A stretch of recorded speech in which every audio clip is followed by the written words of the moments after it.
AP ముఖ్యమంత్రి YCP అధినేత YS Jagan మేమంతా సిద్ధం ఎన్నికల ప్రచార యాత్రలో భాగంగా నేడు మదనపల్లె సభకు హాజరయ్యారు. ఈ సందర్భంగా ఆయన ప్రసంగిస్తూ ఏపీలో ఎన్నికలు వస్తున్నాయని, కానీ ప్రతిపక్షంలో ఉన్న వారంతా విడివిడిగా రాలేకపోతున్నారని ఎద్దేవా చేశారు. ఒంటరిగా పోటీ చేసే ధైర్యం ఏ ఒక్కరికి లేదని ఎత్తిపొడిచారు. అధికారం కోసం గుంపులుగా తోడేళ్ల మందల జెండాలు జతకట్టి అబద్దాలతో వస్తున్నారని విమర్శించారు. జెండాలు జట్టు కట్టడమే వారి పని అని, మీ గుండెల్లో గుడి కట్టడమే జగన్ చేసిన పని అని పేర్కొన్నారు.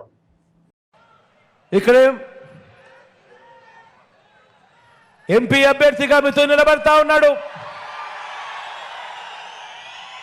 యువకుడు, ఉత్సాహవంతుడు, మీ అందరికీ పరిచయస్తుడు, మంచివాడు.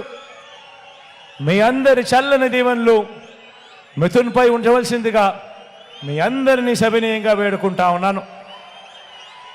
అదేవిధంగా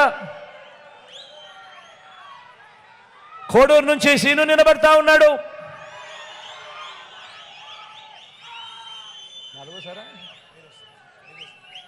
ఈసారి సీను 5వసారి ఎమ్మెల్యేగా తాను పోటీ చేస్తా ఉన్నాడు. నిజంగా మంచివాడు కాబట్టి ఇలా తాను 5వసారి గెలవగలిగే పరిస్థితిలో తాను పోటీ చేస్తూ ఉన్నాడు.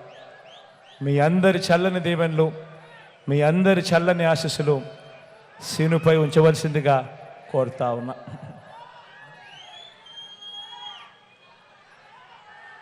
రాయచోటు నుంచి శ్రీకాంత్ నిలబడతా ఉన్నాడు. తాను కూడా ఎమ్మెల్యే అని చెప్పడం కన్నా నాకు మంచి స్నేహితుడు అని చెప్పచ్చు. మీ చల్లని దీవెనలు, చల్లని ఆశీస్సులు శ్రీకాంత్పై కూడా ఎల్లప్పుడూ ఉంచవలసిందిగా సవినయంగా కోరుతా ఉన్నాను. రాజంపేట నుంచి అమరన్న నిలబడతా ఉన్నాడు. అమరన్నను ఎవరు కలిసినా కూడా సౌమ్యుడు అనే మాట ఎప్పుడూ వాళ్ళ పెదాల మీద ఉంటుంది. మంచివాడు, సౌమ్యుడు, మాటిస్తే మాట మీద నిలబడతాడు. మీ చల్లని దీవెనలు, ఆశీస్సులు అమరన్నపై కూడా ఉంచవలసిందిగా సవినయంగా కోరుతా ఉన్నాను.